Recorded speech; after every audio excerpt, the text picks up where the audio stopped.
It's fate time! Hello, welcome to another figure review. Today we're going to have a look at the Figma number SP133. It's Jeanne d'Arc in the racing version. I got this one fairly late because I bought it on Big Bad Toy Store and not straight from Japan, so it takes longer. And also then it got stuck in customs for like 2 months. Thank you very much for that, customs. Back to the actual figure. I had to get the Boing Boing Jeanne in the racing version. Now, I reviewed the other two and I don't really know. I've not been the biggest fan of this racing edition of the girls because some of it seems kind of weird, but this one isn't really an exception. I mean, look at this accessory. What the hell? I mean, it's different, so let's have a look at it. And as usual, I need to absolutely remind you to subscribe to this channel because YouTube won't do it. They don't want you to know. I want you to know that this is my channel, this is my place. This is a place of integrity, honest reviews. Keep up to date, subscribe and like and all that stuff. So let's get into the review.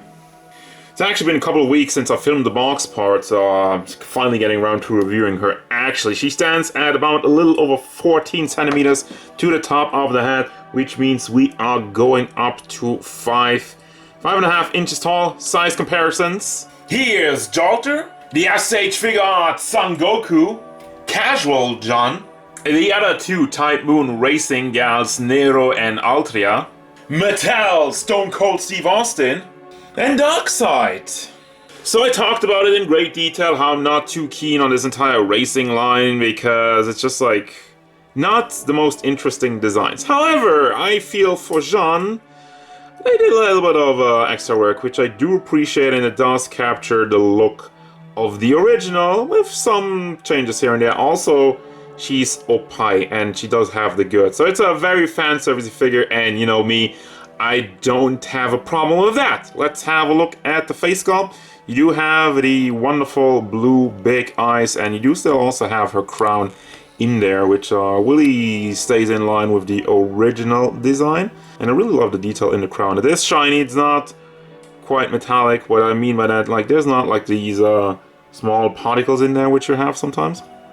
But with this one, I mean, the shine of it is good. It does look like metal and it does feature very nicely. Also, like, you have these little dangly parts on the side which are molded into the hair. Paint on it is surprisingly well done because usually this stuff kind of bleeds all over the place, but this one looks alright. Looks alright. Then you have the hair, which you do have a lot of strands going down, going out to the side. It looks fairly puffy, and then you have the big braids in the back, which unfortunately they put a hinge on. It's just like, it just doesn't look good, and it's also, you move it and it's just gonna break up the sculpt. What's the point of it? Got a little ribbon in the back also of that, and a little bit more spiky hair. Spiky, by the way, is the name of the game. This figure is fairly full of spikes, and you know, don't cut yourself because it is quite sharp. I love the armor pieces also in the arms, which they do have it somewhat connected, so you have some wiggle motion. It does not get into the way of your articulation, but yeah, it's actually well done. You have some more armor pieces on her biceps and the open shoulder parts, which it's kind of sexy actually. You have the whatever the hell you got on the shoulders over here. It's kind of like an overlap, which is hard plastic. There's the boobs with the Type-Moon logo on there, and another kind of like maybe like the racing part which they're supposed to be sponsoring. I'm not really sure what this is about, but it has big boobies, big bobas, and the zip on is actually also very nicely painted, very nicely molded. You got more GOODSMILE Racing logos on her chest plate, which is nice and shiny, and you have this kind of floaty piece in the hip part, also with the gloves, while the gauntlets have a nice metal look to it. A little bit of belt buckles on the side, and well, I call it belt buckles, but you know, it's kind of like the small belts holding everything together, which you do have a lot also in the back. And some more detail. The line here is molded on. Gets kind of caught up by the movement, but that's fine. Moving down to the butt mode, which, oh boy, she's thick. Absolutely. I talked about the fan service, and there it is again. Got some more small buckles on the side, which is connected via a ball hinge. With the right color, it's not shiny, but it doesn't really stand out too much, so that's fine. Got them big thighs, and down to the armor pieces around her legs, which like is a lot more than on the original, because obviously the original Didn't really have that much armor on the legs. You did have like the stockings, that was basically it. Some more buckles in the back, and it's all hollowed out over here because of the movement. Looks kind of funky from the back, but that's kind of like how Figma does it. Otherwise, it would be blocked. Also, these pieces, they are on a ball pack, which on this side it already went off, and it's like the stiffest connection. It's so on the other side I can't really move it, and on this side it just immediately disconnects when I try to move it around, so that's not cool. And down to the shoes, the feet, whatever you want to call this. Overall, like I'm saying, I like the design a lot more than I did for the other ones, to be honest. She's also no slouch when it comes to articulation. First, the hat moves back and forth, obviously does not have the greatest range because of all the hair going down, but it's okay, gets the job done. Then you have the big hinge in the braid, goes up and down. Also, you can rotate it on there. And as I mentioned, you have the swivel, but don't use that. And also, this part is just packed in. You can also move the ribbon because that's just kind of floaty piece in the middle of it. Then you got the shoulder articulation, you got the hinge, the ball hinge in the shoulder itself, and another ball hinge in the chest area. As I already mentioned, you don't really have the greatest range of it because there's not really that much room, but it's alright, I guess. Then you have a big ball hinge. Well, actually not really a ball hinge, like kind of like this big, I don't know if you can see it, but there's like a round hinge in there, which does somewhat stand out, but it does also get covered up by the armor, so I don't hate it. And also you can wiggle that back and forth. It does not get in the way whatsoever. You cannot really rotate it in there, but then again, you don't really do that with the ball hinges as well. Then you have the hand, which is on another ball hinge, goes up and down, rotates all the way around, no trouble there. The chest area is also very nimble. Can bring that back and forth, does tilt side to side on the top part, and you do get also a swivel, which is somewhat limited because of the boobage. Obviously, the lower hip part can be rotated around as well. I think it's double ball combination. It's fairly nicely done, and you just have this piece which covers it up. And you hear the click. You can pull it out a little bit more to get some more out of it. Let me combine it. It will leave some gaps though, but then you just tuck it back in, give it a little bit of a push, and it still looks clean and it still moves nicely. This one is floaty. I don't know if I mentioned that. Then you have the ball hinges on there. You can bring that all the way up. It is fairly stiff, so it does stay up nicely. Also have some rotation in there. For the legs, they do move forward, move out to the side. Does not really move to the back as much because of the butt mode. Can also rotate it over here. Do not have a swivel in here, which they could have done, but I mean it's not a must. Then you have the knees and the knee pad, which yeah, that doesn't follow up.